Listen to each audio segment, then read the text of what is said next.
So when you told people you were going to raise $100 billion fund, did they tell you you were a little crazy? Well, some people said. अगर कोई व्यक्ति business करके अपनी सालों की कमाई हुई दौलत को कुछ समय में ही गवा देता है तो शायद ही उसमें इतनी हिम्मत हो कि उस बिजनेस को वापस से खड़ा कर सके। पर इस व्यक्ति ने अपनी सारी वेल्थ को गंवाने के बावजूद भी वापस से उसने उस बिजनेस को शुरू किया और उसे एक सक्सेसफुल बिजनेस बनाया। जी हाँ दोस्तों, हम बात कर रहे हैं सॉफ्टबैंक के फाउंडर मासायोशी सोन के बारे में। आज वो जापान के सेकेंड सबसे रिचेस्ट पर्सन है। आज के वीडियो में हम समझने वाले हैं इनकी पूरी जर्नी को और एनालाइज करने वाले हैं कुछ इंपॉर्टेंट बिजनेस लेसन्स जो आपको भी फ्यूचर में स्टार्टअप शुरू करने में काफी मदद कर सकती है। तो इस वैल्यूएबल कंटेंट के लिए वीडियो को लाइक जरूर कर देना। तो without any further delay let's get started. Masayoshi का जो दिमाग था वो बचपन से ही काफी क्रिएटिव था। इन्होंने अपने स्कूल टाइम में ही अपने प्रोफेसर के साथ मिलकर एक इलेक्ट्रिक ट्रांसलेटर बना दिया था। 1980 में ग्रेजुएशन कंप्लीट करने के बाद ये वापस से जापान लौट गए और 1981 में निहोन सॉफ्टबैंक नाम की एक कंपनी की शुरुआत की। लेकिन ये सॉफ्टबैंक आखिर है क्या? तो एक्चुअली 1980 के टाइम पर जो कंप्यूटर मार्केट था वो ग्रो होना शुरू ही हुआ था। उस समय मार्केट में हार्डवेयर तो अवेलेबल थे पर सॉफ्टवेयर का जो मार्केट था वो काफी कम था, मीन्स वो अच्छे से डेवलप नहीं हुआ था। तो बेसिकली उनकी जो कंपनी थी वो डेवलपर से सॉफ्टवेयर खरीदती थी और उसे जरूरतमंद लोगों तक पहुंचाती थी। इनकी कंपनी ऐसा एग्रीगेटर काम कर रहे थे, मीन्स अगर आसान भाषा में कहें तो एक मिडल मैन का काम कर रहे थे। वो सॉफ्टवेयर को खरीद कर उसे होलसेल में बेचते थे और 1984 तक उन्होंने 50% से भी ज्यादा सॉफ्टवेयर मार्केट को कैप्चर कर लिया था। पर जो सॉफ्टवेयर मार्केट था वो तो उनकी वेल्थ का एक छोटा सा हिस्सा था। उनका जो मेजोरिटी बिजनेस मॉडल था वो कुछ अलग ही तरीके से काम करता था। उनके उस बिजनेस के डार्क साइड को समझने से पहले उनका एक ये वाला सिनेरियो देखते हैं जहाँ पर वो ऑलमोस्ट बैंकरप्ट ही हो गए थे।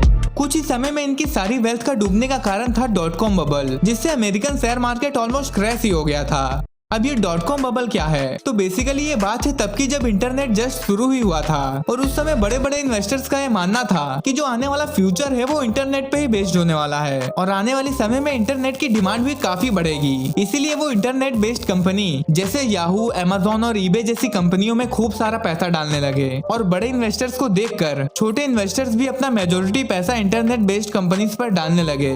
कई सारे इन्वेस्टर्स तो बिना बिजनेस मॉडल समझे ही अंधाधुंध पैसा डालने लगे और इसी समय मासायोशी ने भी अपना बहुत सारा पैसा इंटरनेट बेस्ड कंपनी में डाला और जिस कंपनी के पीछे .com लगा था वो सारी कंपनियों में इन्वेस्टर्स ने तो जैसे पागलों के जैसे पैसे लगाया और इसी को देखते हुए फंडिंग उठाने के लिए कई सारे लोगों ने ऑनलाइन बिजनेस शुरू किया और कई सारे लोगों ने तो सिर्फ वेबसाइट बनाकर ही बहुत सारे पैसे कमाए। उसके ओनर रातों रात मिलीनियर और बिलीनियर तक बन गए। बिना कोई रीजन कंपनी की वैल्यूएशन बढ़ते जा रही थी। पर ये सब कब तक चलता? एक न एक दिन ये बबल तो फूटना ही था, क्योंकि वो सारे इन्वेस्टर्स के पैसे को वो लोग प्रोडक्ट को इम्प्रूव करने में नहीं लगा रहे थे बल्कि अपने लग्जरी लाइफ को एंजॉय करने में लगा रहे थे। और इसी के वजह से जब 3-4 सालों में कंपनी अच्छा रिटर्न नहीं दे पा रही थी तो सारे इन्वेस्टर्स इन कंपनियों से दूर भागने लगे और इसी क्रैश में मासायोशी सोन ने 70 बिलियन की वेल्थ को गवा दिया और इसी के साथ वो दुनिया के सबसे ज्यादा पैसा गंवाने वाले व्यक्ति बन गए। इतना लॉस सहने के बाद भी इन्होंने इन्वेस्टिंग नहीं छोड़ा। साल 2000 में इन्होंने Chinese e commerce company Alibaba में $20 मिलियन का इन्वेस्ट किया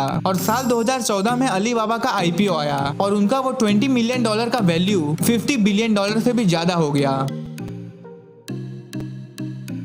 अब चलिए इनकी बिजनेस मॉडल की कुछ डार्क साइड को समझते हैं। ये सॉफ्टबैंक विजन नाम से एक फंड चलाते हैं जो इन्वेस्टर से फंडिंग लेकर स्टार्टअप में इन्वेस्ट करता है और इनका रिटर्न ऑन इन्वेस्टमेंट इतना अच्छा है कि इन्वेस्टर से इन्हें खूब सारा पैसा मिल जाता है और यहीं से शुरू होता है इनका गेम प्लान। बेसिकली जिस स्टार्टअप में ग्रो होने का पोटेंशियल रहता है उसे वो काफी सारे पैसे दे देते हैं और उस फील्ड में एक मोनोपोली क्रिएट कर देते हैं। उन स्टार्टअप्स को जितना पैसा चाहिए होता है सॉफ्टबैंक उन्हें उससे भी ज्यादा पैसे देता है और बदले में उनसे ज्यादा इक्विटी ले लेता है और जो न्यू स्टार्टअप्स होते हैं उनको भी उनकी बात माननी ही पड़ती है। नहीं तो जो सॉफ्टबैंक है वो उनके कॉम्पिटिटर में पैसा इन्वेस्ट करके उनका ही एक अलग से मोनोपोली क्रिएट कर देंगे। मीन्स अगर सॉफ्टबैंक जिस स्टार्टअप में भी इन्वेस्ट करना चाहता हो वो उसमें इन्वेस्ट कर सकता है और सामने वाला उससे मना भी नहीं कर सकता है, क्योंकि उसके पास इतनी ज्यादा पावर है कि वो किसी भी बिजनेस मॉडल को अप और डाउन करा सकता है। लेकिन इनके फंडिंग से छोटे स्टार्टअप्स को काफी मदद मिलता है। तो ये थी मासायोशी सोन की एक छोटी सी केस स्टडी और बिजनेस मॉडल ब्रेकडाउन। और अगर आपको ऐसी वीडियो फ्यूचर में चाहिए तो हमारे चैनल को सब्सक्राइब जरूर कर लीजिएगा। मिलते हैं नेक्स्ट वीडियो में, तब तक के लिए गुड बाय।